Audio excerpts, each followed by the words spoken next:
परम सन्मानयोग गुरु प्यारी साध संगत जी, आओ फतेह की सांझ करिए। वाहिगुरु जी का खालसा, वाहिगुरु जी की फतेह। अगम अगाध पार ब्रह्म सोए, जो जो कहे सो मुक्ता होए। सुन मीता नानक बिनवंता, साध जना की अचरज कथा। रब दे प्यारे पूर्ण फकीर महापुरखों की साध संगत जी, जीवनी कथा कोई इंसानी जामे विच अपनी जीभ दे नाल ना बयान कर सकता, ना किसी कलम दे नाल लिख सकता, क्योंकि गुरु साहिब जी ने अपनी पावन पवित्र बाणी दे विच फैसला दे दिता है। साध की महिमा वेद ना जाने, जेता सुने तेता विज्ञान। साध की उपमा ते गुण ते दूर, साध की उपमा रही भरपूर। साध की शोभा का नाही अंत, साध की शोभा सदा बेअंत। ते आओ असीस बख्शो सत संगत जी। धन बाबा नंद सिंह महाराज जी की माला के सुचे मोती गरीब नवाज। धन श्री हजूर बाबा मीहा सिंह महाराज जी सियाड़ साहब वाले, जिन्हों ने सन 1971 तो विदेशों के जा करके भुली भुलाई लुकाई नूं सीधे रस्ते पाउणा कीता। नाम बाणी का उपदेश दे के धन श्री गुरु ग्रंथ साहिब महाराज जी के चरणों के नाल जोड़िया, जिथे आप सारी जिंदगी धन श्री गुरु ग्रंथ साहिब महाराज जी नूं निरंकार जान के पूजिया, सेवा की, उथे सारे संसार नूं भी समत बख्शी। आओ अज दी विचार दे विच करम जोगी दी प्रदेश यात्रा लिखत दे विचों गरीब नवाज दी इंग्लैंड दी फेरी, इंग्लैंड दीआं संगतां ते बख्शिश करनी। आओ रल मिल करके सांझ पाउने। सत संगत जी, एयर इंडिया की फ्लाइट लंडन जाने लई जिहड़ी कायरा हवाई अड्डे ते पुजी, ते बाबा जी संगत दे समेत 4 बजे ਉਹਦੇ ਵਿੱਚ सवार हो गए। 10 अप्रैल 1971 की सवेर हुई। इंग्लैंड की सारी संगत ने हवाई अड्डे के उत्ते पहुँचना शुरू कर दिता। जिमें कि ਜਿਹੜੇ किसान ने ना वो जानते आ भी ਜਦੋਂ ਔੜ लगी ਹੁੰਦੀ ਆ, ਔੜ ਦੇ ਦਿਨਾਂ ਦੇ ਵਿੱਚ ਲੋਕੀ ਕਿੰਨੇ ਉਪਾਏ ਕਰਦੇ ਨੇ, ਯੱਗ ਕਰਦੇ ਨੇ, ਪੂਜਾ ਪਾਠ ਕਰਦੇ ਨੇ। ਹਰ ਬੂਹੇ ਤੇ ਹਰ ਘਰ ਵਿੱਚ ਅਰਦਾਸਾਂ ਹੁੰਦੀਆਂ ਨੇ ਕਿ ਅਕਾਲ ਪੁਰਖ ਵਾਹਿਗੁਰੂ ਤਰੁੱਠੋ, ਮਿਹਰ ਕਰੋ, ਕੁਝ ਛਿੱਟਾਂ ਪਾਣੀ ਦੀਆਂ ਪਾਵੋ, ਤਾਂ ਜੋ ਸੁੱਕ ਰਹੀ ਖੇਤੀ ਵਿੱਚ ਕੁਝ ਹਰਿਆਵਲ ਆਵੇ ਤੇ ਮੁਰਝਾ ਰਹੇ ਬੂਟੇ ਮੁੜ ਸੰਜੀ ਹੋ ਜਾਣ। ਮਹਾਰਾਜ ਕਿਰਪਾ ਕਰੋ। ਇਸੇ ਤਰ੍ਹਾਂ ਸਾਧ ਸੰਗਤ ਜੀ, ਇੰਗਲੈਂਡ ਵਿੱਚ ਵੀ ਨਾਮ ਤੇ ਸਿਮਰਨ ਦੀ ਔੜ ਲੱਗੀ ਹੋਈ ਸੀ, ਤੇ ਸੰਗਤ ਭਗਤੀ ਤੇ ਦੀਦਾਰ ਦੀ ਇੱਕ ਛਿੱਟ ਲਈ ਤੜਫ ਰਹੀ ਸੀ। ਹਰ ਰੋਜ਼ ਗਰੀਬ ਨਵਾਜ ਦੇ ਚਰਨਾਂ ਦੇ ਵਿੱਚ ਅਰਜ਼ਾਂ ਕੀਤੀਆਂ ਜਾਂਦੀਆਂ, ਇਹ ਸਾਈਂ ਗਰੀਬ ਨਵਾਜ ਤਰੁੱਠੋ, ਤੁਹਾਡੀ ਸਿੱਖੀ ਦੇ ਲਾਏ ਬੂਟੇ ਨੂੰ ਸਿੰਜਾਈ ਤੇ ਗੁਡਾਈ ਦੀ ਲੋੜ ਹੈ, ਤੁਹਾਡੇ ਪ੍ਰੇਮ ਤੇ ਚਰਨ ਛੂਹ ਦੀ ਜ਼ਰੂਰਤ ਹੈ। ਮਹਾਰਾਜ ਕਿਰਪਾ ਕਰੋ। ਤੇ ਜਦੋਂ ਫਿਰ ਕਿਸਾਨਾਂ ਦੀਆਂ ਕੀਤੀਆਂ ਅਰਜ਼ਾਂ, ਹਵਨ, ਜਗ, ਅਰਦਾਸਾਂ, ਬੇਨਤੀਆਂ ਤੇ ਬਾਹਰ ਆਉਂਦੇ ਨੇ ਨਾ, ਫਿਰ ਅਸਮਾਨ ਦੇ ਕਿਸੇ ਕੋਨੇ ਦੇ ਵਿੱਚ ਬਦਲੀ ਦੀ ਝਾਤ ਪੈਂਦੀ। उस समय हर बच्चा बुढ़ा आसमान वाल टिक टिकी ला के बैठा, उस बदल नूं मींह दे रूप विच बदलदियां देखण दी तीबर इच्छा रखदा, ते हर किसी दा सबर मिंट मिंट विच काला बहबलता दे नाल साध संगत जी बेचैनी दे विच बदल जांदा। ते जदों 11:45 होए तां बिल्कुल ऐसे ही हालात उस समय लंडन के हीथरो इंटरनेशनल हवाई अड्डे के उत्ते खड़ी संगत दे सी, जिहड़ी आसमान वल बदली रूपी हवाई जहाज वल बड़ी घोर तड़प अते बेसबरी के नाल देख रही सी कि कदों शक्ति दे पुंज गरीब नवाज इस जलदी बलदी धरती के उत्ते अपने मुबारक चरण रखण ते मुस्कुराउंदे होए संगत नूं दर्शन देण, ते उन्हां दी प्यार दी छिट हिरदिआं नूं ठारे, जिहदा फलसरूप संगत विच बहार आ गई। इस समय ਵੁਲਵਰਹੈਂਪਟਨ, ਵੈਟਓਰਡ, ਲੇਟਨਸਟੋਨ, ਸਾਊਥ ਹਾਲ, ਗ੍ਰੇਵਜ਼ਲੈਂਡ ਅਤੇ ਹੋਰ ਬੇਅੰਤ ਥਾਵਾਂ ਦੀ ਜਿਹੜੀ ਸੰਗਤ ਸੀ ਉੱਥੇ ਹਵਾਈ ਅੱਡੇ 'ਤੇ ਸਾਰੀ ਸੰਗਤ ਪੁੱਜੀ ਹੋਈ ਸੀ। ਕੋਈ ਆਪਣੀ ਸ਼ਰਧਾ ਹਾਰ ਵਿੱਚ ਪਰੋ ਕੇ ਲਿਆਇਆ ਸੀ, ਕਈ ਆਪਣੇ ਪਿਆਰ ਦੇ ਗੁਲਦਸਤੇ ਬਣਾ ਕੇ ਲਿਆਇਆ, ਕਿਸੇ ਨੇ ਆਪਣੇ ਸਤਿਕਾਰ ਲਈ ਖੁੱਲ੍ਹੇ ਫੁੱਲਾਂ ਵਿੱਚ ਉਹਨਾਂ ਨੇ ਸਮੋਇਆ ਹੋਇਆ ਸੀ। ਭਾਵ ਕਿ ਕਿਸੇ ਦਾ ਵੀ ਹੱਥ ਖਾਲੀ ਨਹੀਂ ਸੀ। ਹਰ ਗੋਰੇ ਅਤੇ ਹਰ ਪਿਆਰ ਵਾਲੇ ਗੁਰਮੁਖ ਦੇ ਮਨ ਵਿੱਚ ਇਹ ਵੀ ਫੁਰਨਾ ਆਉਂਦਾ ਕਿ ਜਿਹਦੇ ਸਵਾਗਤ ਲਈ ਇੰਨੀ ਰੌਣਕ ਲੱਗੀ ਹੋਈ ਹੈ ਅਤੇ ਹਰ ਆਇਆ ਹੋਇਆ ਵਿਅਕਤੀ ਪਪੀਹੇ ਵਾਂਗ ਦਰਸ਼ ਬੂੰਦ ਨੂੰ ਤੜਪ ਰਿਹਾ ਹੈ। ਉਹ ਕੌਣ ਹੋ ਸਕਦਾ? ਐਸਾ ਸਾਧ ਸੰਗਤ ਜੀ ਉਸ ਲੰਡਨ ਦੇ ਹੀਥਰੋ ਇੰਟਰਨੈਸ਼ਨਲ ਹਵਾਈ ਅੱਡੇ ਦੇ ਉੱਤੇ ਜਿਹੜਾ ਮਾਹੌਲ ਬਣਿਆ ਹੋਇਆ ਸੀ ਅਤੇ ਏਅਰ ਇੰਡੀਆ ਦਾ ਹਵਾਈ ਵਿਮਾਨ ਅੱਡੇ ਉੱਤੇ ਆ ਉਤਰਿਆ। ਕੁਝ ਹੀ ਮਿੰਟਾਂ ਵਿੱਚ ਹਜ਼ੂਰ ਗਰੀਬ ਨਵਾਜ਼ ਬਾਬਾ ਜੀ ਸਿਆੜ ਸਾਹਿਬ ਵਾਲੇ ਅਰਾਈਵਲ ਗੈਲਰੀ ਵਿੱਚੋਂ ਅੱਡੇ ਦੇ ਬਾਹਰ ਆਏ। ਸੰਗਤ ਫੁੱਲਾਂ ਦੀ ਵਰਖਾ ਕਰ ਰਹੀ ਸੀ ਅਤੇ ਸ਼ਾਂਤਮਈ ਸ਼ਾਂਤ ਚਿੱਤ ਗਰੀਬ ਨਵਾਜ਼ ਬਾਬਾ ਜੀ ਮੁਸਕਰਾ ਕੇ ਖੁਸ਼ੀਆਂ ਅਤੇ ਖੇੜੇ ਦਾ ਮੀਂਹ ਵਰਸਾ ਰਹੇ ਸਨ। ਮੇਰੇ ਜੋਜੀ ਦਰਸ਼ਨ ਕਰਦਿਆਂ ਹੀ ਹਰ ਕਿਸੇ ਦੇ ਮਨ ਦੀ ਭਟਕਣ ਮੁੱਕ ਗਈ। ਸੰਗਤਾਂ ਪਾਸੋਂ ਖੁਸ਼ੀ ਆਪਣੇ ਹਿਰਦਿਆਂ ਵਿੱਚ ਸਮੇਟੀ ਨਹੀਂ ਸੀ ਜਾਂਦੀ। ਜਿਨ੍ਹਾਂ ਵਿਅਕਤੀਆਂ ਨੇ ਆਪਣੀ ਸਾਰੀ ਜ਼ਿੰਦਗੀ ਵਿੱਚ ਕਿਸੇ ਮਹਾਂਪੁਰਖ ਦੇ ਦਰਸ਼ਨ ਨਹੀਂ ਸੀ ਨਾ ਕੀਤੇ, ਉਹਨਾਂ ਦੇ ਸਿਰ ਵੀ ਸ਼ਰਧਾ ਦੇ ਨਾਲ ਇਸ ਹਸਮੁਖ ਅਤੇ ਸਦਾ ਬਖਸ਼ਿੰਦ ਦੇ ਚਰਨਾਂ ਦੇ ਵਿੱਚ ਝੁਕ ਗਏ। ਸਰ ਜਿਸ ਪੇ ਨਾ ਝੁਕ ਜਾਏ ਉਸੇ ਦਰ ਨਹੀਂ ਕਹਤੇ, ਹਰ ਦਰ ਪੇ ਜੋ ਝੁਕ ਜਾਏ ਉਸੇ ਸਰ ਨਹੀਂ ਕਹਤੇ। ਜਿਸ ਵੀ ਕਿਸੇ ਇਸ਼ਟ ਦਾ ਕੋਈ ਪੈਰੋਕਾਰ ਸੀ ਨਾ, ਉਸ ਨੂੰ ਆਪ ਬਾਬਾ ਜੀ ਉਹੀ ਰੂਪ ਦੇ ਵਿੱਚ ਨਜ਼ਰ ਆਏ। ਕਿਸੇ ਨੂੰ ਉਹ ਮਸੀਹਾ ਦਿਸਦੇ ਨੇ, ਕਿਸੇ ਨੂੰ ਮੁਹੰਮਦ ਨਜ਼ਰ ਆਉਂਦੇ ਨੇ ਅਤੇ ਚਿੱਟੇ ਲਿਬਾਸ ਵਸਤਰ ਪ੍ਰਤੱਖ ਰਿਜਾਕ ਨੇ।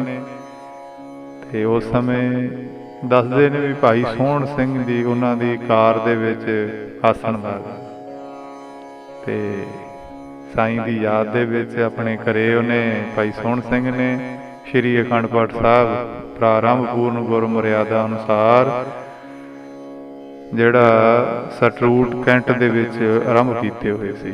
ਅਤੇ ਜਦੋਂ ਬਾਬਾ ਜੀ ਉੱਥੇ ਪਹੁੰਚੇ ਅਤੇ ਅੱਜ ਫਿਰ ਪੂਰਨਮਾਸ਼ੀ ਦਾ ਵੀ ਦਿਹਾੜਾ ਸੀ।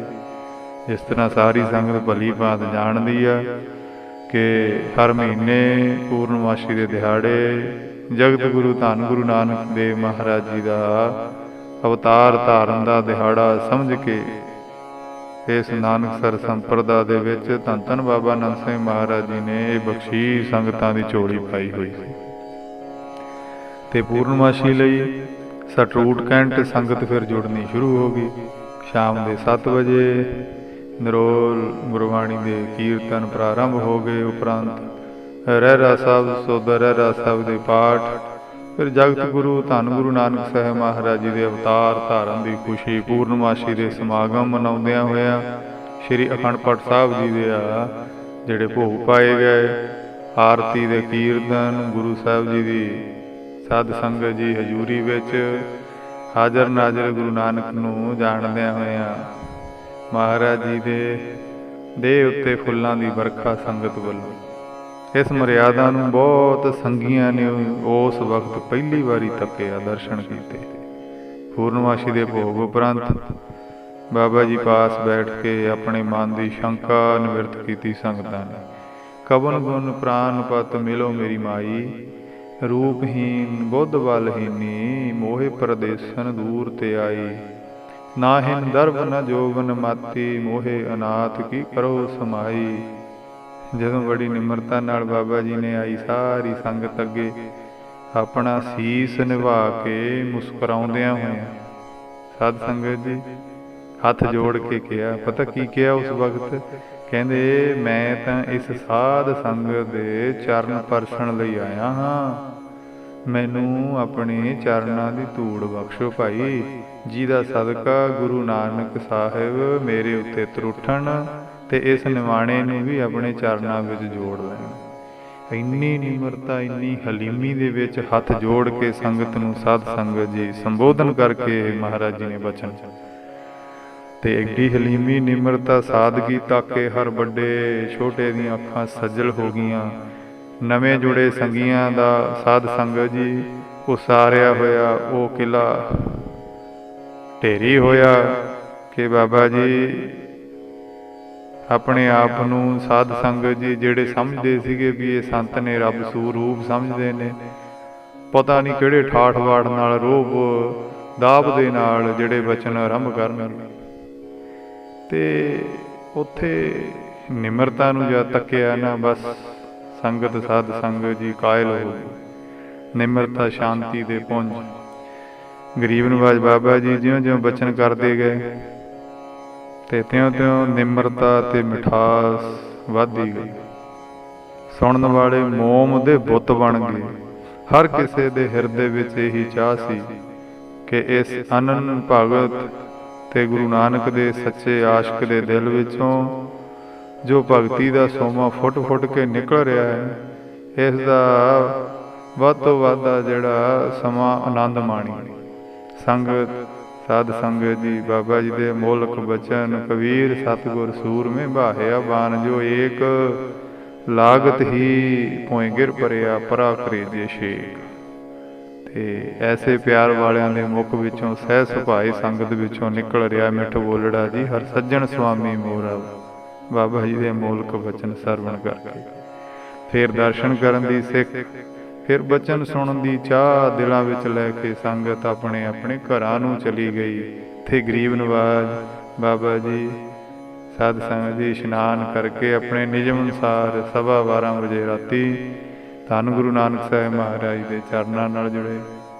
ਇਸ ਕੋਲ ਕਲਯੁਗ ਵਿੱਚ ਇੰਗਲੈਂਡ ਜਿਹੇ ਦੇਸ਼ ਵਿੱਚ ਜਿੱਥੇ ਲੋਕ ਰੱਬ ਨੂੰ ਭੁੱਲ ਕੇ ਐਸ਼ ਪ੍ਰਸਤੀ ਵਿੱਚ ਖੋਏ, ਕੁਕਰਮਾਂ ਵਿੱਚ ਲਿਬੜੇ ਪਏ ਨੇ ਤੇ ਇਨਸਾਨੀਅਤ ਤੋਂ ਗਿਰੀਆਂ ਹੋਈਆਂ ਹਰਕਤਾਂ ਦੀ ਦਲਦਲ ਵਿੱਚ ਬੁਰੀ ਤਰ੍ਹਾਂ ਫਸੇ ਹੋਏ ਹਨ, ਉੱਥੇ ਅਜੇ ਵੀ ਬਾਬਾ ਜੀ ਦੇ ਚਰਨਾਂ ਦੇ ਅਥਾਹ ਸਿਦਕੀ ਬੈਠੇ, ਜਿਨ੍ਹਾਂ ਨੂੰ ਪ੍ਰਦੇਸ਼ਾਂ ਵਿੱਚ ਬੈਠਿਆਂ ਵੀ ਹਜ਼ੂਰ ਨੇ, ਬਾਬਾ ਜੀ ਨੇ ਇਸ ਮਾਹੌਲ ਵਿੱਚ ਵੀ ਹਵਾ ਤੱਕ ਨਹੀਂ ਲੱਗਣ ਦਿੱਤੀ। ਤੇ ਸਾਧ ਸੰਗਤ ਜੀ, ਮੈਂ ਜਿਨ੍ਹਾਂ ਬਾਰੇ ਬੇਨਤੀ ਕਰ ਰਿਹਾ, ਭਾਈ ਮਹਿੰਦਰ ਸਿੰਘ ਮਾਨ ਜਿਹੜੇ ਚੌਂਕੀ ਮਾਨ ਦੇ ਵਸਨੀਕ ਤੇ ਅੱਜ ਕੱਲ੍ਹ ਇੰਗਲੈਂਡ ਵਿੱਚ ਚੈਟਮ ਨਾਮੀ ਥਾਂ ਦੇ ਉੱਤੇ ਰਹਿ ਰਹੇ ਨੇ, ਇਹਨਾਂ ਉੱਤੇ ਗਰੀਬ ਨਵਾਜ ਬਾਬਾ ਜੀ ਦੀ ਬੜੀ ਬਖਸ਼ਿਸ਼ ਹੈ। ਗੁਰੂ ਸਾਹਿਬ ਜੀ ਦਾ, ਧੰਨ ਗੁਰੂ ਗ੍ਰੰਥ ਸਾਹਿਬ ਮਹਾਰਾਜ ਜੀ ਦਾ ਪ੍ਰਕਾਸ਼ ਹਰ ਰੋਜ਼ ਗੁਰਮਰਿਆਦਾ ਅਨੁਸਾਰ ਕਰਨਾ, ਸਾਰੇ ਪਰਿਵਾਰ ਸਮੇਤ ਸਵੇਰ ਸ਼ਾਮ ਹਾਜ਼ਰ ਨਾਜ਼ਰ ਗੁਰੂ ਸਾਹਿਬ ਦੇ ਅੱਗੇ ਬੈਠ ਕੇ ਗੁਰੂ ਜਸ ਕਰਨਾ, ਸਰਵਣ ਕਰਨਾ, ਇਹ ਗ੍ਰਹਿ ਵਿੱਚ ਹੁੰਦਾ। ਕੀ ਵੱਡਾ ਕੀ ਛੋਟਾ ਬਾਬਾ ਜੀ ਦੇ ਚਰਨਾਂ ਨਾਲ ਉੱਥੇ ਅਥਾਹ ਸ਼ਰਧਾ ਰੱਖਦਾ। ਇਸ ਕਰਕੇ ਅੱਜ ਪਹਿਲੇ ਹੀ ਦਿਨ ਬਾਬਾ ਜੀ ਨੇ ਵਿਸ਼ਰਾਮ ਕਰਨ ਦੇ ਲਈ ਸਰ ਮਹਿੰਦਰ ਸਿੰਘ ਮਾਨ ਦਾ ਗ੍ਰਹਿ ਚੁਣਿਆ ਤੇ ਬਾਬਾ ਜੀ ਨੇ ਉਹਨਾਂ ਦੇ ਗ੍ਰਹਿ ਨੂੰ ਭਾਗ ਲਿਆ। ਤੇ ਹੁਣ ਸਾਧ ਸੰਗਤ ਜੀ 11 ਅਪ੍ਰੈਲ 1971 ਦੀ ਸਵੇਰ ਹੋਈ ਤੇ ਐਤਵਾਰ ਦਾ ਜਿਹੜਾ ਦਿਨ ਸੀ, ਐਤਵਾਰ ਦਾ ਦਿਨ ਇੰਗਲੈਂਡ ਦੇ ਵਿੱਚ ਰਹਿੰਦਿਆਂ ਸਾਰੇ ਜਿਹੜੇ ਭਾਰਤੀਆਂ ਦੇ ਲਈ ਖਾਸ ਮਹੱਤਤਾ ਰੱਖਦਾ, ਕਿਉਂਕਿ ਹਰ ਕਿਸੇ ਨੂੰ ਛੁੱਟੀ ਹੁੰਦੀ ਤੇ ਇਸ ਵੇਲ ਦੇ ਵਿੱਚੋਂ ਕੁਝ ਸਮਾਂ ਕੱਢ ਕੇ ਜਿਹੜੇ ਸਾਰੇ ਪੰਜਾਬੀ ਨੇ, ਗੁਰਮੁਖ ਨੇ, ਉਹ ਗੁਰੂ ਦਰਬਾਰ ਵਿੱਚ ਹਾਜ਼ਰੀ ਲਵਾਉਣ ਦੇ ਲਈ ਜਾਂਦੇ। ਇੰਗਲੈਂਡ ਦੀ ਸੰਗਤ ਦੇ ਬਣਾਏ ਪ੍ਰੋਗਰਾਮ ਦੇ ਅਨੁਸਾਰ ਬਾਬਾ ਜੀ ਸਾਧ ਸੰਗਤ ਜੀ ਸੰਗਤ ਸਮੇਤ ਗੁਰਦੁਆਰਾ ਗ੍ਰੇਵਜੈਂਡ ਵਿਖੇ ਪਹੁੰਚ ਗਏ। ਇਹ ਜਿਹੜਾ ਸਥਾਨ ਸੀ ਲੰਡਨ ਤੋਂ 46 ਮੀਲ ਦੂਰ ਸੀ। ਕੇਸਰੀ ਝੰਡੇ ਵਾਲੀ ਕਾਫੀ ਵੱਡੀ ਬਿਲਡਿੰਗ ਦੇ ਵਿੱਚ ਜਿਹੜਾ ਗੁਰਦੁਆਰਾ ਸਾਹਿਬ ਬਣਿਆ ਹੋਇਆ ਸੀ ਤੇ ਬਾਬਾ ਜੀ ਦੇ ਆਗਮਨ ਦੀ ਖਬਰ ਇੱਕ ਦਿਨ ਪਹਿਲਾਂ ਹੀ ਸੰਗਤ ਨੂੰ ਲੱਗ ਗਈ ਸੀ। ਹਰ ਵਿਅਕਤੀ, ਹਰ ਸੰਗਤ ਦੇ ਆਪ ਜੀ ਦੇ ਦਰਸ਼ਨ ਦੀ ਉਡੀਕ ਕਰ ਰਿਹਾ ਸੀ ਕਿ ਕਦੋਂ ਇਸ ਅਰਸ਼ੀ ਪ੍ਰੀਤਮ ਦੇ ਦੀਦਾਰੇ ਆਪਣੀਆਂ ਅੱਖਾਂ ਦੇ ਨਾਲ ਹੋਣਗੇ। ਸੰਗਤਾਂ ਦਾ ਪ੍ਰੇਮ ਤੇ ਉਤਸ਼ਾਹ ਦੇਖਦੇ ਬਾਬਾ ਜੀ ਨੇ ਇੱਕ ਹਫ਼ਤਾ ਇੱਥੇ ਰਹਿਣ ਦਾ ਵਿਚਾਰ ਬਣਾ ਲਿਆ। ਬਹੁਤ ਸੰਗਤ ਦਾ ਉੱਥੇ ਪ੍ਰੇਮ। ਗੁਰਦੁਆਰਾ ਸਾਹਿਬ ਦੀ ਉੱਪਰਲੀ ਮੰਜ਼ਲ ਦੇ ਵਿੱਚ ਆਸਣ ਲਾ ਦਿੱਤਾ ਗਿਆ ਤੇ ਗੁਰਦੁਆਰਾ ਸਾਹਿਬ ਦੇ ਉੱਥੇ ਦੇ ਮੁੱਖ ਸੇਵਾਦਾਰ ਪ੍ਰਧਾਨ ਜੀ ਤੇ ਬਾਕੀ ਕਮੇਟੀ ਦੇ ਮੈਂਬਰ ਬਹੁਤ ਜਿਨ੍ਹਾਂ ਦੇ ਮਨ ਵਿੱਚ ਖੁਸ਼ੀ ਸੀ, ਖੁਸ਼ੀ ਵਿੱਚ ਫੁੱਲੇ ਨਹੀਂ ਸੀ ਸਮਾ ਰਹੇ। ਕੁਝ ਦਿਨ ਪਹਿਲਾਂ ਜਦੋਂ ਹਵਾਈ ਜਹਾਜ਼ਾਂ ਰਾਹੀਂ ਆਵਾਜਾਈ ਨਹੀਂ ਸੀ ਚੱਲੀ ਨਾ, ਤਾਂ ਇੰਗਲੈਂਡ ਵਿੱਚ ਸਵਾਰੀਆਂ ਦੇ ਆਉਣ ਜਾਣ ਤੇ ਚੀਜ਼ਾਂ ਵਸਤੂਆਂ ਮੰਗਵਾਉਣ ਦਾ ਪ੍ਰਬੰਧ ਸਮੁੰਦਰੀ ਜਹਾਜ਼ਾਂ ਤੇ ਇਸ ਤੋਂ ਵੀ ਪਹਿਲਾਂ ਸਮੁੰਦਰੀ ਕਿਸ਼ਤੀਆਂ ਰਾਹੀਂ ਸੀ। ਜਿਸ ਤਰ੍ਹਾਂ ਰੇਲਾਂ ਦੇ ਆਵਾਜਾਈ ਕੇਂਦਰ ਨੂੰ ਰੇਲਵੇ ਸਟੇਸ਼ਨ, ਹਵਾਈ ਜਹਾਜ਼ਾਂ ਦੇ ਕੇਂਦਰ ਨੂੰ ਹਵਾਈ ਅੱਡਾ, ਇਸੇ ਤਰ੍ਹਾਂ ਸਮੁੰਦਰੀ ਆਵਾਜਾਈ ਦੇ ਸਾਰੇ ਸਾਧਨਾਂ ਦੇ ਟਿਕਾਣੇ ਨੂੰ ਬੰਦਰਗਾਹ ਕਹਿੰਦੇ ਆ। ਤੇ ਸਾਧ ਸੰਗਤ ਜੀ, ਜਿਹੜਾ ਫੋਕ ਸਟੋਲ ਬੰਦਰਗਾਹ ਨਾ ਗ੍ਰੇਵਜੈਂਡ ਤੋਂ ਨੇੜੇ ਹੀ ਸੀ, ਤੇ ਸੰਗਤ ਖਿੱਚ ਕਰਕੇ ਗਰੀਬ ਨਿਵਾਜ ਬਾਬਾ ਜੀ ਨੂੰ ਇਸ ਥਾਂ ਦੇ ਉੱਤੇ ਚਰਨ ਪਾਉਣ ਦੇ ਲਈ ਲੈ ਗਈ। ਬਾਬਾ ਜੀ ਕਿਰਪਾ ਕਰੋ ਇੱਥੇ ਬੰਦਰਗਾਹ ਤੇ। ਇਸ ਬੰਦਰਗਾਹ ਵਿੱਚ ਛੋਟੀਆਂ ਹੱਬ ਵਾਲੀਆਂ ਕਿਸ਼ਤੀਆਂ, ਮੋਟਰ ਬੋਟ, ਸਟੀਮਰ, ਫੈਰੀਆਂ, ਸਮਾਨ ਵਾਲੇ ਜਹਾਜ਼ ਤੇ ਸਵਾਰੀਆਂ ਵਾਲੇ ਬੜੇ ਜਹਾਜ਼ ਖੜੇ ਸਨ, ਜਿਨ੍ਹਾਂ ਦੀ ਬਾਬਤ ਵਿਸਥਾਰ ਨਾਲ ਸਾਰੀ ਸੰਗਤ ਨੂੰ ਦੱਸਿਆ ਗਿਆ। ਉੱਥੇ ਸੰਗਤ ਰੰਗ ਬਿਰੰਗੇ ਝੰਡਿਆਂ ਦੇ ਤੇ ਵੱਖ-ਵੱਖ ਕਿਸਮਾਂ ਵਾਲੇ ਜਹਾਜ਼ਾਂ ਨੂੰ ਦੇਖ ਕੇ ਬੜੀ ਅਚਰਜ ਹੋ ਰਹੀ ਸੀ। ਤੇ ਉੱਥੇ ਪਰ ਮੇਰੇ ਸਾਈਂ ਬਾਬਾ ਜੀ ਆਪਣੇ ਮਨ ਦੇ ਵਿੱਚ ਖਾਕਾ ਉਲੀਕ ਰਹੇ ਸਨ ਕਿ ਉਸ ਜਹਾਜ਼ ਦਾ ਆਕਾਰ ਕਿੱਡਾ ਬਣਾਇਆ ਜਾਵੇ ਜਿਸ ਵਿੱਚ ਸਾਰੇ ਖਾਲਸਾ ਪੰਥ ਨੇ ਪਾਰ ਹੋਣਾ, ਜਿਵੇਂ ਵਾਹਿਗੁਰੂ ਨਾਮ ਜਹਾਜ਼ ਹੈ ਚੜ੍ਹੇ ਸੁਥਰੇ ਪਾਰ। ਕੀ ਇਹ ਸਮੁੰਦਰੀ ਜਹਾਜ਼ ਹੋਣਾ ਚਾਹੀਦਾ, ਹਵਾਈ ਜਹਾਜ਼ ਹੋਣਾ ਚਾਹੀਦਾ? ਤੇ ਰਹੋ ਵਿਚਾਰ ਸੰਗਤ ਨੇ ਬੇਨਤੀ ਕੀਤੀ, ਗਰੀਬ ਨਵਾਜ ਆਪ ਜੀ ਇੱਥੇ ਅੰਗਰੇਜ਼ਾਂ ਦੇ ਗੁਰਦੁਆਰੇ ਵੀ ਪਵਿੱਤਰ ਕਰੋ। ਤੇ ਸਵੀਕਾਰ ਕੀਤੀ ਬੇਨਤੀ ਬਾਬਾ ਜੀ ਨੇ। ਤੇ ਫਿਰ ਸੰਗਤ ਸਮੇਤ ਨਾ ਕੈਂਟਰਬਰੀ ਚਰਚ ਦੇ ਵਿੱਚ ਚਲੇ ਗਏ।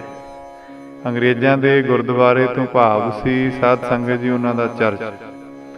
ਅਸੀਂ ਜਿਸ ਪੂਜਨੀਕ ਸਥਾਨ ਨੂੰ ਗੁਰਦੁਆਰਾ ਸਾਹਿਬ ਕਹਿੰਦੇ ਹਾਂ, ਅੰਗਰੇਜ਼ ਉਸ ਨੂੰ ਚਰਚ ਆਂਦੇ ਨੇ।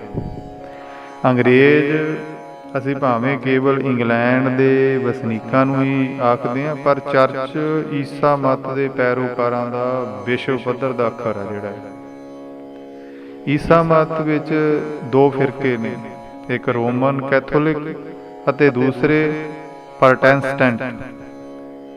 ਇੱਕ ਫਿਰਕੇ ਵਾਲੇ ਪੋਪ ਪਾਲ ਨੂੰ ਸਾਰੇ ਸੰਸਾਰ ਦਾ ਆਗੂ ਮੰਨਦੇ ਆ ਤੇ ਦੂਜੇ ਇਸ ਤੋਂ ਬਿਲਕੁਲ ਉਲਟ ਨੇ। ਅੱਗੋਂ ਇਹਨਾਂ ਵਿੱਚੋਂ ਵੀ ਕਈ ਬ੍ਰਾਂਚਾਂ ਨੇ, ਇੱਕ ਬਹੁਤ ਲੰਮੀ ਚੌੜੀ ਜਿਹੜੀ ਤਵਾਰੀਖ ਆ। ਚਲੋ ਫਿਰ ਸਾਧ ਸੰਗਤ ਜੀ 12 ਅਤੇ 13 ਅਪ੍ਰੈਲ ਦੇ ਦਿਹਾੜੇ ਇਹਨਾਂ ਰੁਝੇਵਿਆਂ ਦੇ ਵਿੱਚ ਹੀ ਸਾਧ ਸੰਗਤ ਜੀ ਸੰਗਤ ਦੇ ਨਾਲ ਜਿਹੜੇ ਬਤੀਤੇ। ਫਿਰ ਸਵੇਰੇ ਸ਼ਾਮ ਜਿਹੜਾ ਗੁਰੂ ਜਸ ਗੁਰਦੁਆਰਾ ਸਾਹਿਬ ਗ੍ਰੇਵਜੈਂਡ ਵਿਖੇ ਹੁੰਦਾ ਰਿਹਾ ਹਰ ਰੋਜ਼।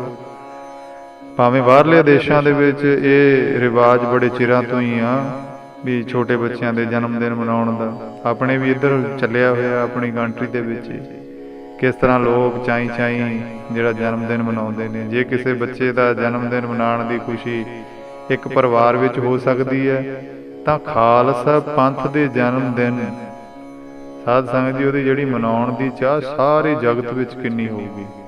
ਤੇ ਅੱਜ ਫਿਰ 14 ਅਪ੍ਰੈਲ 1971 ਦਾ ਦਿਨ ਸੀ, ਖਾਲਸਾ ਪੰਥ ਦਾ ਜਿਹੜਾ ਸਾਜਨਾ ਦਿਵਸ, ਜਿਹੜਾ ਜਨਮ ਦਿਹਾੜਾ।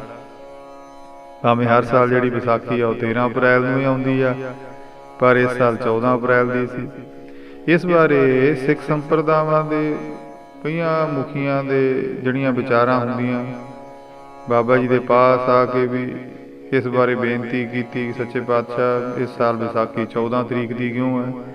ਮੇਰੇ ਜਾਣੀ ਜਾਣ ਗਰੀਬ ਨਿਵਾਜ ਪ੍ਰੀਤਮ ਬਾਬਾ ਜੀ ਨੇ ਸਾਰੇ ਮੁਖੀਆਂ ਨੂੰ ਸਮਝਾਇਆ ਕਿ ਅੰਗਰੇਜ਼ ਆਪਣੇ ਦਿਨ ਅਤੇ ਤਰੀਕ ਸੂਰਜ ਦੇ ਹਿਸਾਬ ਨਾਲ ਗਿਣਦੇ ਆ, ਪਰ ਬਿਕਰਮੀ ਸੰਮਤ ਚੰਦ ਦੇ ਹਿਸਾਬ ਨਾਲ ਚੱਲਦਾ।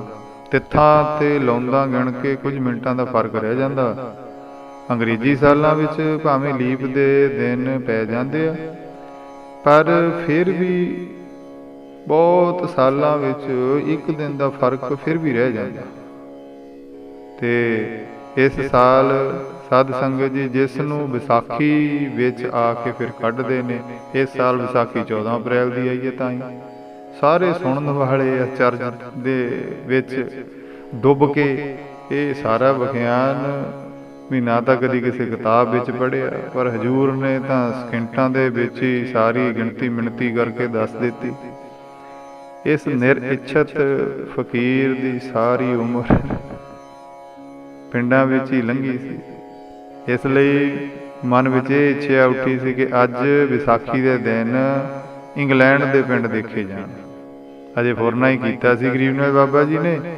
ਸੋਹਣ ਸਿੰਘ ਗਰੇਵਾਲ ਦੇ ਇੱਕ ਸੰਬੰਧੀ ਜਿਹਦਾ ਨਾਮ ਨਾਜਰ ਸਿੰਘ ਨੂੰ ਦੱਸਿਆ, ਉਹ ਆਪ ਜੀ ਨੂੰ ਪਿੰਡਾਂ ਅਤੇ ਫਾਰਮਾਂ ਵਿੱਚ ਦਰਸ਼ਨ ਕਰਾਉਣ ਦੇ ਲਈ ਉਹਨੇ ਅੱਗੇ ਲਿਆ ਕੇ ਕਾਰ ਖੜੀ ਕਰ ਦਿੱਤੀ। ਕਿਰਪਾ ਕਰੋ ਬਾਬਾ ਜੀ।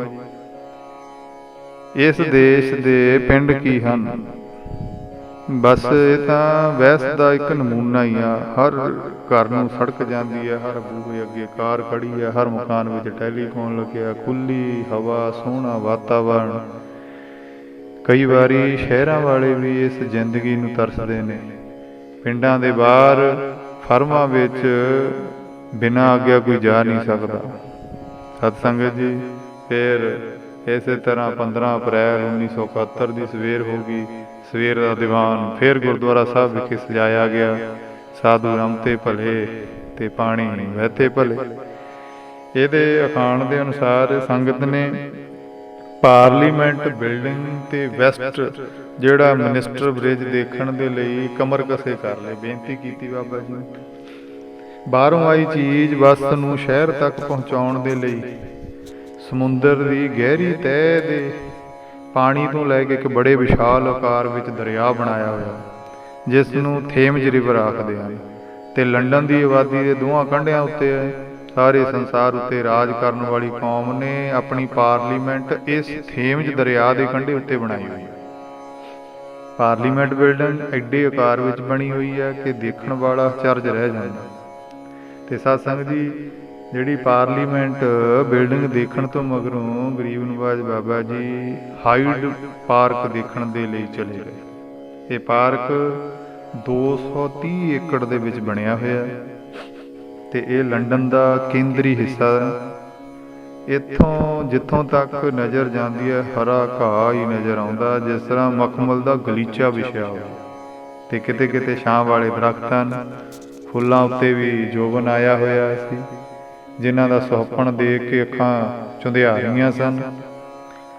ਇਸ ਵਿਸ਼ਾਲ ਵੱਡੇ ਗਰਾਊਂਡ ਵਿੱਚ ਲੰਬਾਈ ਤੇ ਚੌੜਾਈ ਵਿੱਚ ਵੀ ਕਾਫੀ ਆਕਾਰ ਵਿੱਚ ਇੱਕ ਝੀਲ ਸੀ, ਜਿਹਦੇ ਕੰਢੇ ਉੱਤੇ ਸੈਰ ਕਰਨ ਵਾਸਤੇ ਤੇ ਇਸ਼ਨਾਨ ਕਰਨ ਵਾਸਤੇ ਥਾਵਾਂ ਬਣਾਈਆਂ ਹੋਈਆਂ ਸੀ, ਜਿਨ੍ਹਾਂ ਤੋਂ ਅੱਗੇ ਲੰਘ ਕੇ ਝੀਲ ਵਿੱਚ ਰੰਗ ਬਿਰੰਗੀਆਂ ਕਿਸ਼ਤੀਆਂ ਤੇ ਜਿਹੜੀਆਂ ਸੈਰ ਕਰਨ ਲਈ ਕਲੱਬ ਪਾਸੋਂ ਕਿਰਾਏ ਤੇ ਮਿਲ ਜਾਂਦੀਆਂ ਸੀ। ਬਲਿਹਾਰੀ ਕੁਦਰਤ ਵਸਿਆ ਤੇਰਾ ਅੰਤ ਨਾ ਜਾਈ ਲਖਿਆ।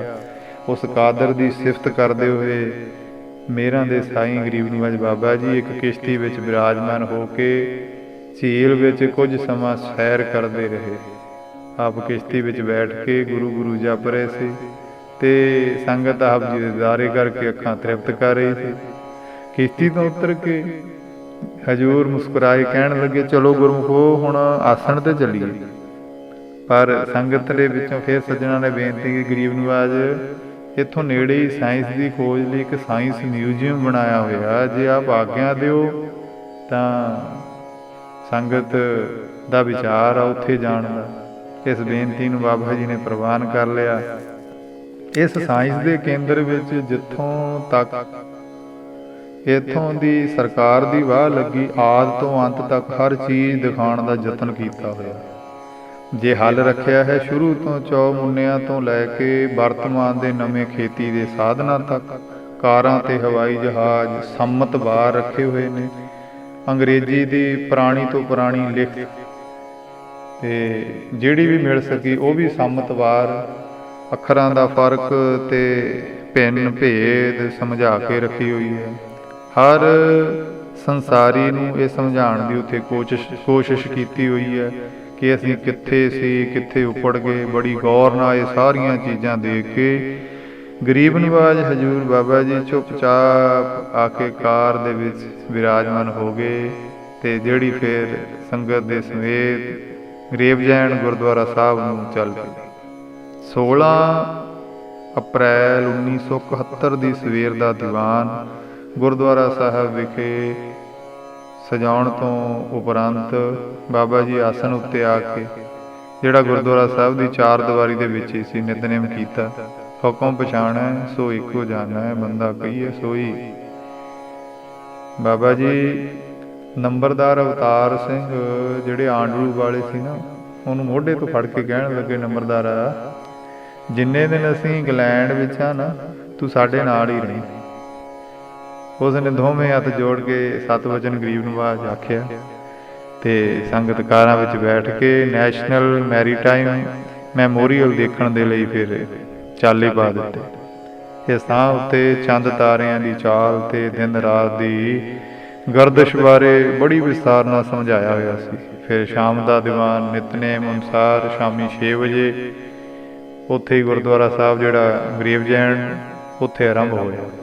ਆਪਣੇ ਖਸਮ ਦੀ ਨੌਕਰੀ ਸਮਝਦੇ ਹੋਏ ਆਪਣੀ ਸੰਧਿਆ ਪਕਾਉਣ ਦੇ ਲਈ ਬਾਬਾ ਜੀ ਨੇ 8 ਵਜੇ ਜਿਹੜੇ ਆਪਣੇ ਮੁਖਾਰ ਬਿੰਦ ਤੋਂ ਸਾਧ ਸੰਗਤ ਜੀ ਜਿਹੜੇ ਪ੍ਰਵਚਨ ਨੇ ਪ੍ਰਾਰੰਭ ਕੀਤੇ ਤੇ ਉੱਥੇ ਬਾਬਾ ਜੀ ਐਸੇ ਬਚਨ ਅਮੋਲਕ ਸੰਗਤ ਨੂੰ ਸਾਧ ਸੰਗਤ ਜੀ ਸਾਂਝ ਪਾ ਰਹੇ ਨੇ। ਕਹਿੰਦੇ, ਭਾਈ ਛੋਟਾ ਭਾਂਡਾ ਥੋੜੇ ਪਾਣੀ ਨਾਲ ਹੀ ਉਛਲ ਜਾਂਦਾ, ਛੰਨੇ ਦਾ ਪਾਣੀ ਮਿੱਟੀ ਦੀ ਜਿਹੜੀ ਛੋਟੀ ਢਲੀ ਨਾਲ ਹੀ ਗੰਧਲਾ ਹੋ ਜਾਂਦਾ, ਪਰ ਗੁਰੂ ਨਾਨਕ ਤਾਂ ਇੱਕ ਸਮੁੰਦਰ ਹਨ ਜਿਨ੍ਹਾਂ ਆਪਣੀ ਅਥਾਹ ਡੂੰਘਾਈ ਵਿੱਚ ਸਾਡੇ ਦੁਰਾਚਾਰੀ ਕਰਮ ਰਵੋ ਕੇ ਸਾਨੂੰ ਸਿਸ਼ਟਾਚਾਰੀ ਬਣਾਇਆ। ਜਾ ਕਾ ਮੀਤ ਸਾਜਨ ਹੈ ਸਮੀਆਂ, ਤਿਸ ਜਨ ਕੋ ਕਾਕੀ ਕਮੀਆਂ, ਜਾ ਕੀ ਪ੍ਰੀਤ ਗੋਬਿੰਦ ਸਿਉ ਲਾਗੀ, ਦੁਖ ਦਰਦ ਭ੍ਰਮ ਤਾਕਾ ਭਾਗੀ।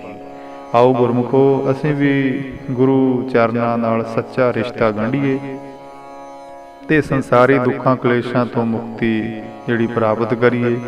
ਦੀਵਾਨ ਦੀ ਫਿਰ ਸਮਾਪਤੀ ਤੇ ਉਪਰੰਤ ਗੁਰਦੁਆਰਾ ਸਾਹਿਬ ਦੇ ਜਿਹੜੇ ਪ੍ਰਧਾਨ ਸੀ ਨਾ, ਉਹਨਾਂ ਨੇ ਬਾਬਾ ਜੀ ਨੂੰ ਜਿਹੜੇ ਆ ਵਸਤਰ ਭੇਂਟ ਕਰਨ ਦੀ ਇੱਛਾ ਪ੍ਰਗਟ ਕੀਤੀ ਤੇ ਬਾਬਾ ਜੀ ਤਾਂ ਤਿਆਗ ਦੀ ਮੂਰਤ ਸੀ। ਸੂਹ ਉਹਦੇ ਪ੍ਰਧਾਨ ਦੇ ਵੀ ਕੰਨਾਂ ਵਿੱਚ ਪੈ ਗਈ ਸੀ ਵੀ ਇਹਨਾਂ ਨੇ ਸਾਧ ਸੰਗਤ ਜੀ ਪ੍ਰਵਾਨ ਨਹੀਂ ਕਰਨਾ। ਤੇ ਬਾਬਾ ਜੀ ਦੀ ਐਸੀ ਨਿਮਰਤਾ, ਬਸ ਉਹ ਆਪਣੀ ਮਿਸਾਲ ਆਪ ਹੀ ਸੀ ਸਾਧ ਸੰਗਤ ਜੀ। 17 ਅਪ੍ਰੈਲ 1971 ਦੇ ਸਵੇਰ ਦਾ ਦੀਵਾਨ ਆ ਜਿਹੜਾ, ਉਹ Sardar Kartar Singh 8 Casio road ਵਟਫੋਰਡ huts ਦੇ ਗ੍ਰਹਿ ਵਿਖੇ ਕੀਤਾ। ਬਾਬਾ ਜੀ ਨੇ ਫਿਰ ਜਿਹੜਾ ਸਰਦਾਰ ਕਰਤਾਰ ਸਿੰਘ ਜੈਲਦਾਰ ਅਜੈਬ ਸਿੰਘ ਜੋਧਾਂ ਵਾਲਿਆਂ ਦੇ ਜਿਹੜੇ ਉਹ ਰਿਸ਼ਤੇਦਾਰ ਸੀ, ਭਾਵੇਂ ਬਲੈਤ ਵਿੱਚ ਜਾ ਕੇ ਬਲੈਤੀ ਬਣ ਗਏ ਸੀ ਉਹ, ਪਰ ਸਾਧ ਸੰਗਤ ਜੀ ਅੱਜ ਜਦੋਂ ਬਾਬਾ ਜੀ ਦੇ ਦਿਦਾਰੇ ਕੀਤੇ ਨੇ ਤਾਂ ਮੁੜ ਕੇ ਉਹਨਾਂ ਨੇ ਸਿੰਘ ਸੱਜਣ ਦਾ ਬਾਬਾ ਜੀ ਦੇ ਸਨਮੁਖ ਹੋ ਕੇ ਪ੍ਰਣ ਕੀਤੀ। ਐਸੇ ਸੀ ਬਾਬਾ ਜੀ ਦੇ ਦਿਦਾਰੇ। ਦੇਖ ਲਿਆ ਦੀਦਾਰ ਪਵਿੱਤਰ, ਜਿਸ ਨੇ ਸਤਿਗੁਰ ਦਾ ਜੀਵਨ ਮੁਕਤ ਮਿਲੀ ਤੇ ਸਤਾਈ ਫੇਰ ਨਾ ਹੋਇਆ ਮੁਰਦਾ।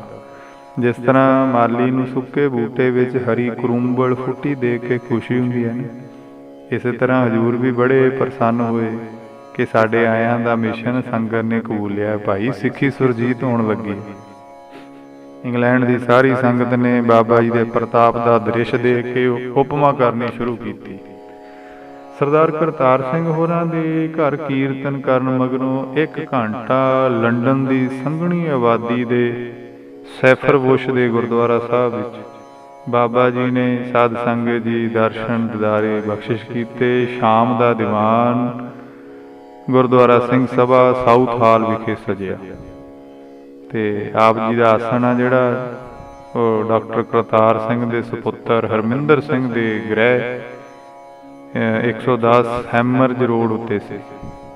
ਤੇ ਜਿਹੜਾ ਸਰਦਾਰ ਹਰਮਿੰਦਰ ਸਿੰਘ ਨੇ ਬੜੇ ਉਤਸ਼ਾਹ ਤੇ ਪ੍ਰੇਮ ਦੇ ਨਾਲ ਆਈ ਸੰਗਤ ਦੀ ਸੇਵਾ ਕੀਤੀ ਅਤੇ ਕਰਮਯੋਗੀ ਗਰੀਬ ਨਿਵਾਜ ਬਾਬਾ ਜੀ ਦੀਆਂ ਖੁਸ਼ੀਆਂ ਪ੍ਰਾਪਤ ਕਰਨ ਲਈ ਦਿਨ ਰਾਤ ਇੱਕ ਕਰ ਛੱਡਿਆ।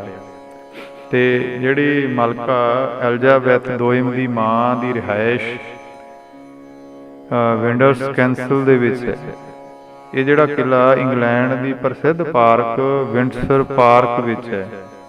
ਕੋਈ ਅਭਾਗਾ ਹੀ ਹੋਵੇਗਾ ਜੋ ਆਪਣੀ ਮਾਂ ਦੀ ਸੇਵਾ ਨਾ ਕਰ ਸਕੇ ਤੇ ਉਸ ਦੀਆਂ ਅਸੀਸਾਂ ਨਾ ਲਵੇ।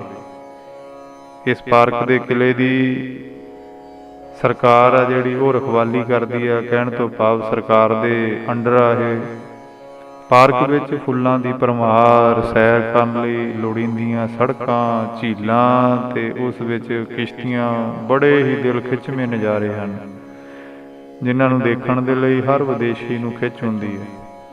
ਕਿ ਉਸ ਬੀਬੀ ਦੀ ਜਿਹੜੀ ਰਿਹਾਇਸ਼ਗਾਹ ਦੇਖੀ ਹੈ ਜਿਸ ਵਿੱਚ ਐਲਜ਼ਾਬੈਥ ਜੈਸੀ ਮਹਾਨ ਹਸਤੀ ਨੂੰ ਜਨਮ ਦਿੱਤਾ। ਤੇ 17 ਅਪ੍ਰੈਲ 1971 ਦੀ ਸਵੇਰ ਦਾ ਹਾਜ਼ਰਾ ਸਰਦਾਰ ਹਰਮਿੰਦਰ ਸਿੰਘ ਦੇ ਗ੍ਰਹਿ ਕਰਨ ਉਪਰੰਤ ਬਾਬਾ ਜੀ ਸੰਗਤ ਸਮੇਤ ਇਸੇ ਵਿੰਡਸਰ ਪਾਰਕ ਦੇ ਵਿੱਚ ਸਾਧ ਸੰਗਤ ਜੀ ਪਹੁੰਚ ਗਏ। ਖਿੜੇ ਹੋਏ ਫੁੱਲਾਂ ਨੇ ਆਪ ਜੀ ਦਾ ਬਹੁਤ ਉੱਥੇ ਭਰਵਾਂ ਸਵਾਗਤ ਕੀਤਾ। ਹਰਿਆਵਲੇ ਘਾਹ ਨੇ ਚਰਨ ਛੂਹ ਆਪ ਜੀ ਦੇ ਚਰਨਾਂ ਦੀ ਪ੍ਰਾਪਤ ਕੀਤੀ। ਵਿੰਡਸਰ ਕੈਂਸਲ ਦੀਆਂ ਕੰਧਾਂ ਨੂੰ ਹਜ਼ੂਰ ਦੀਆਂ ਨਜ਼ਰਾਂ ਦੀ ਛੋਹ ਪ੍ਰਾਪਤ ਹੋਈ। ਸੁਹਾਵਣੀ ਥਾਂ ਤੇ ਸੁਹਾਵਣੀ ਹਵਾ ਦਾ ਆਨੰਦ ਮਾਣ ਰਹੇ ਸਾਰੇ ਸੰਗੀਆਂ ਨੇ ਬਾਬਾ ਜੀ ਦੇ ਅੱਗੇ ਇੱਕ ਕਿਸ਼ਤੀ ਲਿਆ ਕੇ ਖੜੀ ਕੀਤੀ। ਬੇਨਤੀ ਕੀਤੀ, ਗਰੀਬ ਨਵਾਜ ਕੁਝ ਸਮੇਂ ਲਈ ਝੀਲ ਦੇ ਵਿੱਚ ਸੈਰ ਕਰੋ। ਜਿਸ ਤਰ੍ਹਾਂ ਤੁਹਾਡੀ ਖੁਸ਼ੀ ਇਹ ਹੈ ਕਿ ਬਾਬਾ ਜੀ ਕਿਸ਼ਤੀ ਵਿੱਚ ਵਿਰਾਜਮਾਨ ਹੋ ਗਏ। ਕਾਫੀ ਦੇਰ ਵਿੰਡਸਰ ਝੀਲ ਵਿੱਚ ਸੈਰ ਕਰਦੇ ਰਹੇ। ਮੇਰਾਂ ਦੀਆਂ ਨਜ਼ਰਾਂ ਦੇ ਨਾਲ ਸਾਧ ਸੰਗਤ ਜੀ ਉੱਥੇ ਦੇ ਵਾਤਾਵਰਣ ਦੇ ਵੱਲ ਤੱਕਦੇ ਰਹੇ।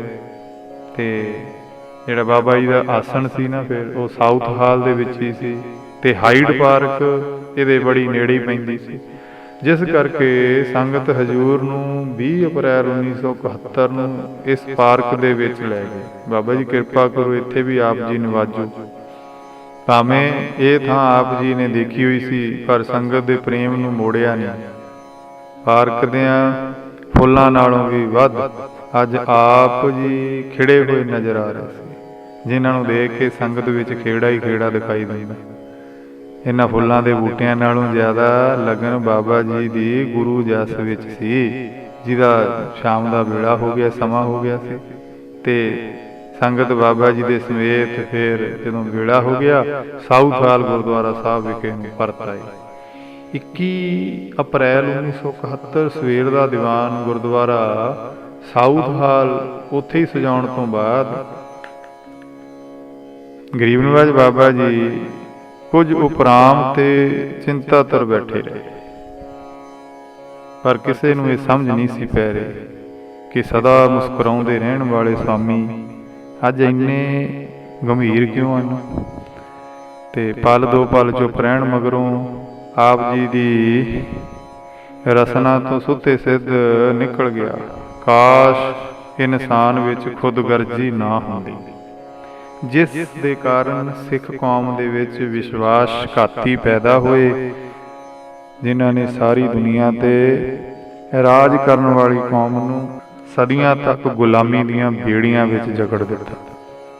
ਸਾਧ ਸੰਗਤ ਜੀ, ਗਰੀਬ ਨਵਾਜ ਬਾਬਾ ਜੀ ਤੇ ਸੰਗਤ ਸਮੇਤ ਮਹਾਰਾਜਾ ਦਲੀਪ ਸਿੰਘ ਉਹਨਾਂ ਦੀ ਸਮਾਧ ਦੇ ਉੱਤੇ ਸ਼ਰਧਾ ਤੇ ਫੁੱਲ ਚੜਾਉਣ ਦੇ ਲਈ ਪਹੁੰਚ ਗਏ। ਬੇਨਤੀ ਸਾਧ ਸੰਗਤ ਜੀ, ਤੇ ਭਾਵੇਂ ਇਤਿਹਾਸ ਬਹੁਤ ਲੰਬਾ ਕਿ ਕਿਸ ਤਰ੍ਹਾਂ ਵਿਸ਼ਵਾਸਘਾਤੀਆਂ ਪੰਥ ਧਰੋਈਆਂ ਨੇ ਸਿੱਖ ਕੌਮ ਨਾਲ ਗਦਾਰੀ ਕੀਤੀ ਤੇ ਆਪਣੇ ਨਿੱਜੀ ਸਵਾਰਥ ਲਈ ਧੰਨ ਗੁਰੂ ਗੋਬਿੰਦ ਸਿੰਘ ਮਹਾਰਾਜ ਦੇ ਦੂਲਿਆਂ ਤੇ ਮਹਾਰਾਜਾ ਰਣਜੀਤ ਸਿੰਘ ਜੀ ਦੇ ਵੀਰ ਯੋਧਿਆਂ ਨੂੰ ਅੰਗਰੇਜ਼ਾਂ ਦੀ ਜਿਹੜਾ ਝੋਲੀ ਦੇ ਵਿੱਚ ਪਾ ਦਿੱਤਾ।